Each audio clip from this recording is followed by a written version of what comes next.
వార్త 18వ అధ్యాయం 2వ వచనంలో చూడండి. దేవుడు ఆయన ఒక చిన్న బిడ్డను తన యొద్దకు పిలిచి వారి మధ్య నిలవబెట్టి ఇట్లా నేను ఏమనంటే, మీరు మార్పు నొంది బిడ్డల వంటి వారైతే కానీ పరలోక రాజ్యంలో ప్రవేశింపరని, బిడ్డల వల్లే తన్ను తాను తగ్గించుకున్న వాడెవడో వాడు పరలోక రాజ్యంలో గొప్పవాడు.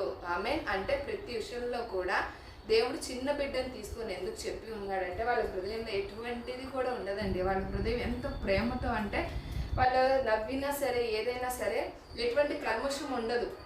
వాళ్ళకి ఏదైనా భయం వస్తే ఎవరికి చూస్తారు? తల్లిదండ్రులు ఎంక చూస్తారు, వాళ్ళు ఎత్తుక్కుంటారు. మనం కూడా ఎటువంటి విషయాలకైనా సరే, ఎటువంటి ఆందోళన వచ్చినా, భయం వచ్చినా, ఏ విషయంగా అయినా సరే, మనం ఏ విషయాల్లో అయితే మనం ధైర్యాన్ని కోల్పోతున్నా ఎవరి వైపు చూడాలి? తల్లిదండ్రుల వైపు.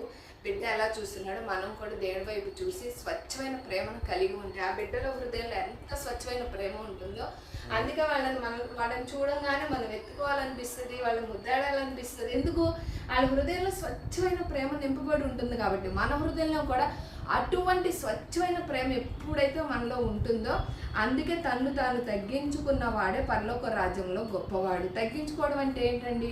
అంటే వాళ్ళ హృదయాల్లో ఏమీ తెలియదు, ఎవరిని పిలిచినా వచ్చేస్తారు, చేతులు చాచితే చాలు వెళ్ళిపోతారు. వాళ్ళకి ఏమైనా భయం వచ్చినా, కంగారు వస్తే మళ్ళీ ఎవరికి చూస్తారు? తల్లిదండ్రులకే చూస్తారు.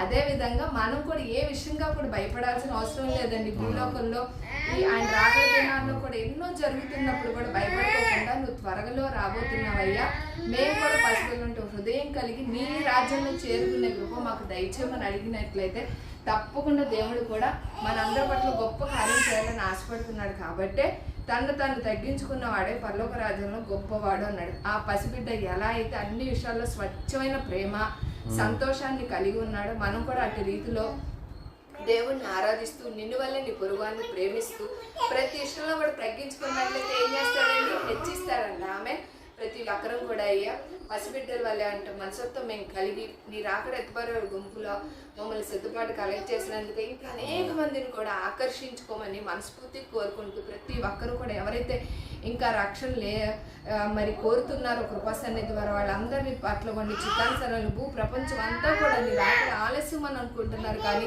ఏ ఒక్క ఆత్మ నశించిపోకూడదని నువ్వు మరింతగా ఆలస్యం చేస్తున్నావు తప్ప నువ్వు రాలేక కాదయ్యా.